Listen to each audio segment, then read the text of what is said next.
종아리 근육이 세 개로 나눠져 있어요. 종아리 근육이 하나 있고 이게 약간 두 갈래로 있고 그 밑에 또 근육이 하나 더 있거든요. 종아리 근육을 뒤꿈치를 이렇게 들어서 올리면 알이 튀어나온다 그러잖아요. 그 알 모양의 메인으로 주사를 하고, 종아리 근육을 맞을 때 주의점은 근육이 힘이 확 빠지면은 계단을 내려갈 때 일단은 앞목이냐 뒷목이냐부터 설명을 드려야 될 것 같고, 앞목은 이제 주름 때문에 스킨보톡스를 맞는 거고요. 뒷목은 여기에 목 근육, 승모근이랑 같이 연결되어 있는 근육이거든요. 승모근이 여기 어깨 쪽지에만 있는 게 아니라 목이랑 등까지 연결이 돼요. 목 뒤 여기 승모근 쪽을 맞는 이유는 근육이 여기가 긴장이 돼서 뭉치면은 긴장성 두통이 또 많이 생겨요. 그러니까 목이 되게 아프고 두통까지 오거든요. 그거를 풀어주기 위해서 맞는 거예요. 그래서 승모근 같은 경우는 쇄골을 이제 도드라져 보이게끔 하려고 드레스 입기 전에 많이 맞고요. 승모근 자체가 너무 크면은 어깨가 커 보인다고 해야 되나? 약간 그런 경향이 있어요. 그래서 그거를 줄이기 위해서 보통 맞는데, 승모근이 많이 뭉치는 분들은 이 목 근육도 많이 뭉친단 말이에요. 그래서 승모근이 뭉치는 걸 풀면서 목 근육이 너무 긴장된 거를 풀기 위해서 목 뒤에를 보톡스를 맞는 거죠. 승모근이 일반적으로 100에서 200유닛을 맞아요. 근데 이제 승모근을 너무 세게 맞으면 팔을 올리기가 힘들어지는 그런 경향이 있거든요. 그래서 처음 맞으시는 분들은 양쪽으로 이제 100유닛을 맞으시면 되고, 계속 맞는데 효과가 떨어진다 그러면 200유닛까지 맞으시면 되고요. 그리고 목 같은 경우는 양쪽으로 50유닛 정도 맞으시면 돼요. 승모근과 연결된 등 근육 같은 경우도 50유닛, 세면은 100유닛까지 맞을 수는 있죠. 보톡스가 최대 용량이 있어요. 그게 500에서 600을 넘기지 않길 권장하거든요. 만약에 그 정도 맞았으면 최소 2주 이상은 넘기고 나서 추가로 맞아야 돼요. 왜냐면은 보톡스라는 게 결국엔 독이기 때문에 근육을 마비시킬 수 있어서 시사량이 있어요. 그러니까 더 많이 맞으시면 안 돼요. 그러니까 얼굴은 사실 한꺼번에 다 맞아도 500, 600 넘기기가 힘든데, 이제 바디 쪽으로 넘어가면 바디는 보통 기본이 뭐 100에서 200, 뭐 많이 맞으면 3, 400도 맞거든요. 허벅지 같은 경우는. 그런 걸 한 번에 맞는 거는 위험할 수가 있으니까 그걸 이제 조절해서 맞으셔야 돼요. 근데 이게 승모근이, 남자들 그러니까 운동하시는 분들 보면 승모근을 키우려고 운동하거든요. 그게 이제 남자의 남성성, 그러니까 여자분들은 사실 이게 승모근이라는 게 결국에는 남성성이 강한 부위라서 여자분들은 승모근을 줄이길 원해요. 운동 많이 하는 여성분들도 잘 안 키우더라고요. 김종국이 추성훈이랑 할 때 추성훈은 승모근을 무조건 키워야 되는데 김종국은 승모근을 키우지 말자고, 자기 승모근 운동 안 한다는 거예요. 그러니까 헐크처럼 보디빌딩 하시는 분들 같이 보이는 거죠. 그러니까 여자분들은 사실 많이 맞으면 좋은 것 같아요. 하악턱도 그렇고 자갈턱도 그렇고 관자도 그렇고 침샘도 마찬가지예요. 크기가 크면은 자주 맞아야 돼요. 근데 자주 맞으면 보톡스가 내성이 생기거든요. 내성이 생긴다는 거는 약효가 떨어진다는 것과 나중에 내가 정말 보톡스를 의학적으로 필요할 때 맞았을 때 효과가 없다는 거예요. 보톡스라는 게 미용에 먼저 쓰인 게 아니라 신경학적으로 원래 많이 썼단 말이에요. 근데 이제 그런 케이스에 만약에 내성이 생겨버리면 약효가 너무 없는 거예요. 그러다 보니까 너무 양을 많이 맞고 너무 자주 맞는 거를 꺼리는데, 그 자주 맞는 거의 기준이 보통 3개월이에요. 3개월. 처음에 시작할 때는 100을 맞아요. 그 다음에 번에 맞았는데 효과가 좀 미미해. 그러면은 150에서 200을 올리는 거죠. 대신에 간격을 3개월만 뛰게끔. 보통 보톡스라는 게 사람마다 다르고 약에 따라 다르지만 일반적으로 길게 보면은 6개월이고 짧게 보면 3개월 효과가 난단 말이에요. 3개월마다 와서 맞는 분들도 있지만 보통은 뭐 6개월 뭐 이렇게 맞으려고 하는 분들이 있어요. 이런 분들은 3개월만 딱 지나면 좀 세게 해서 몇 번 맞으면 이게 근육이 확 줄거든요. 어느 순간 지나면 그때부터 간격을 조금씩 늘리는 거죠. 그런데 이제 내성이라는 게 결국에는 측정할 수 있는 기준이 잘 없어요. 내성 검사를 하기가 쉽지 않거든요. 맞았는데 효과가 없다 할 때 이제 내성이냐 아니면은 이게 약효가 그때 그 순간에 없었던 거냐 이건데, 그런 경우는 어떻게 해야 되냐면 약을 계속 바꾸는 수밖에 없어요. 약을 종류를 계속 바꾸면서 맞든지 아니면 아예 쉬었다가 맞든지 이렇게 하는 수밖에 없어요. 일단은 한 번에 세게 맞지 말고 자주 맞되 조금씩 강도를 올리는 방식으로 해서 근육을 많이 줄인 다음에, 그리고 나서 이제 천천히 조금씩 간격을 늘리는 거죠. 그 부분이 단순히 근육만 있는 거냐, 그리고 이제 지방도 있는 거냐, 요거를 좀 봐야 될 것 같아요. 근육만 있으면은 일단은 보톡스가 가장 큰 답인 것 같고, 만약에 지방이 있으면은 지방 파괴 효과를 같이 주는 거죠. 울세라도 있을 수 있고 윤곽 주사도 있을 수 있고, 바디에 보통 모피우스 에잇 많이 하니까 모피우스 에잇을 같이 하면 좋을 것 같아요. 저는 등에도 보톡스를 맞아요.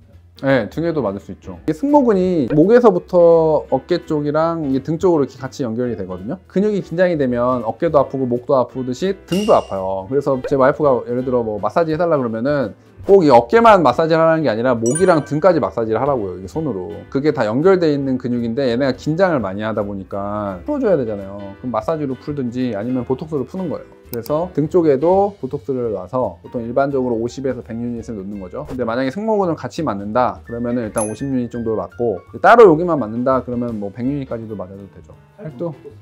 팔뚝도 맞죠. 근데 보통은 남자분들은 팔뚝은 사실 더 키우려고 하니까 잘 안 맞고요. 여자분들은 이두근이 튀어나오는 거, 원래 이게 삼두가 이렇게 피면은 말발굽 모양이잖아요. 그래서 이 근육 모양을 없애기 위해서, 그러니까 윤곽을 좀 매끈하게 만들기 위해서 맞고, 이 삼두 쪽이 이게 살이 쳐져 있는 분들은 살은 사실 보톡스는 효과가 없어요. 살보다는 이두근과 삼두근이 너무 좀 강하신 분들, 남자들처럼 좀 튀어나온 느낌이 들고 두껍다 하시는 분들은 얘를 맞고, 지방도 같이 분명 있단 말이에요. 여자분들은 이 지방을 파괴하는 시술을 같이 해주면 좋죠. 허벅지 보톡스도 맞는다고 하던데. 허벅지도 많이 맞죠. 서양인들도 많겠지만 서양인 분들은 보통 하체가 크면은 상체도 크거든요. 근데 이제 우리나라 분들은 상체는 작은데 하체만 비만인 분들도 꽤 있단 말이에요. 그래서 그 하체를 줄이기 위해서 맞는데, 일반적으로 한쪽당 최소 200유닛 이상은 맞아야죠. 한쪽당 200유닛 맞고 지방도 파괴할 수 있는 그런 시술들, 모피우스 8 같은 거 같이 해주면은 허벅지를 줄일 수가 있어요. 축소시킬 수가 있죠. 지방분해 시술과는 차이가 있나요? 그렇죠. 지방분해는 지방을 파괴하는 거고, 보톡스는 근육을 못 쓰게 해서, 그러니까 신경을 차단해서, 그러면 근육이 안 써지니까 그러면 근육이 줄죠. 사용을 안 하다 보니까. 그런 차이죠. 같이 하면 훨씬 좋죠. 그래서 원래 허벅지를 줄이는 거는 근육 줄이는 거랑 지방 줄이는 탄력까지 이렇게 세 가지를 하는 거예요. 지방을 좀 빼는 거, 흡입하는 거랑, 그러면 탄력이 떨어지거든요. 탄력 시술, 그리고 이제 근육 줄이는 거, 보톡스, 이렇게 세 가지 같이 하죠. 종아리 보톡스도 맞는다고 하던데. 맞아요. 종아리 보톡스는 효과가 혹시 얼마나 있어요? 맞는 양에 따라 다르고 근육의 힘에 따라 다르겠지만, 보톡스의 효과가 짧으면 3개월이고 길어야 6개월이기 때문에 일반적으로 3에서 6개월을 보고 근육 모양을 좀 매끈하게 만들기 위한 거거든요. 매끈함이 좀 없어지고 약간 근육이 생기면서 울퉁불퉁해지는 것 같다 그러면 그때 빨리 맞아야죠. 종아리 근육이 3개로 나눠져 있어요. 종아리 근육이 하나 있고, 이게 약간 두 갈래로 있고, 그 밑에 또 근육이 하나 더 있거든요. 종아리 근육을 뒤꿈치를 이렇게 들어서 올리면 알이 튀어나온다 그러잖아요. 그 알 모양의 메인으로 주사를 하고, 이게 알만 튀어나온 게 아니라 바깥쪽도 튀어나오거든요. 그럼 바깥쪽도 놓고 그 안쪽에 있는 근육도 좀 같이 넣어주면 좋죠. 종아리 근육을 맞을 때 주의점은 웬만하면 150에서 200유닛을 맞으라고 해요. 근육이 힘이 확 빠지면은 계단을 내려갈 때 넘어질 수 있어요. 잘못하면. 그러니까 계단 내려갈 때 손잡이를 잡고, 계단 내려갈 때 올라갈 때 조심해야 돼요. 근데 보톡스 맞을 때 꼭 주의해야 할 점이 있어요. 보톡스가 열에 약하니까 맞고 나서 그래도 한 1, 2주는 뜨거운 자극을 주지 않게 하는 게 좋죠. 그래서 뭐 사우나나 뜨거운 탕에 들어가는 건 상관이 없긴 한데, 보톡스의 효과가 좀 떨어질 수 있다는 거를 알고 하시는 게 좋고요. 두 번째는 바늘로 찌르는 거기 때문에 감염의 위험성이 있어요. 그래서 얇은 바늘로 찌르기 때문에 당일 정도에서 다음 날까지만 좀 조심하면 돼요. 때를 민다거나 탕에 너무 오래 들어가 있는 거나 사우나 이런 것들은 당일이나 다음 날은 좀 피하는 게 좋죠. 근육 위축이나 수동 억센터 같은 것들은 어떻게 예방할 수 있어요? 보톡스를 놓을 때 그 부위에 정확하게 타겟팅을 해서 놓는 게 중요하고요. 보통 우리가 얼굴 같은 경우는 표정을 지어보라고 얘기를 하고, 뭐 사각턱이나 관자 같은 경우는 씹어보라고 얘기를 하잖아요. 그거를 확실하게 타겟팅해서 그 부위에 주사를 하는 게 일단 우선 첫 번째고, 두 번째는 용량을 잘 써야 돼요. 용량을 잘 쓰는 거는 일단 교과서적으로 우리가 어떤 부위에 얼마 정도는 쓴다, 이거가 경험적으로 다 있단 말이에요. 그래서 그거에 맞춰서 쓰되 너무 과하지 않게 주사를 하는 게 중요하고, 얼굴에서는 놓지 말아야 될 곳에 안 놓는 것도 중요해요. 보톡스를 자연스럽고 안전하게 맞기 위해서는 어떤 점을 꼭 체크를 해야 돼요? 일단 약물의 종류가 크게 4가지인데, 미국산, 독일산, 국산인데, 이제 내성이 적은 게 있어요. 그러니까 내성이라는 게 이제 생기는 원인은 보톡스에 이제 보톡스만 들어가는 게 아니라 어떤 뭐 결합 물질들, 뭐 단백질 성분들이 들어갈 텐데, 이런 게 이제 우리 몸에 들어와서 항체가 형성이 되면서 이제 내성이 형성이 되는 거거든요. 보톡스를 만들 때 항체가 생기는 걸 적게 하기 위해서 그 단백질을 함량을 줄여서 만든 보톡스들이 있거든요. 그게 이제 보통 독일산과 국산에도 있어요. 그래서 그런 제품들을 이제 좀 나한테 맞게끔 선택해서 쓰면은 좀 좋을 것 같고, 이제 유지 기간도 보톡스마다 조금씩 다르거든요. 전문가와 이제 상담을 해서 선택을 해가지고 직접 맞는 게 약물에서는 가장 좋을 것 같고, 일단 사람마다 얼굴이나 뭐 몸의 근육을 쓰는 방식이 좀 달라요. 그래서 정확하게 상담을 받은 다음에 주사를 맞는 게 가장 안전할 것 같습니다. 오늘은 보톡스에 대해서 자세하게 설명을 드렸는데요. 더 궁금한 게 있으시다면 아래 댓글을 달아주세요. 언제든지 답변 드리겠습니다. 지금까지 피부과 전문의 송병환이었습니다. 감사합니다.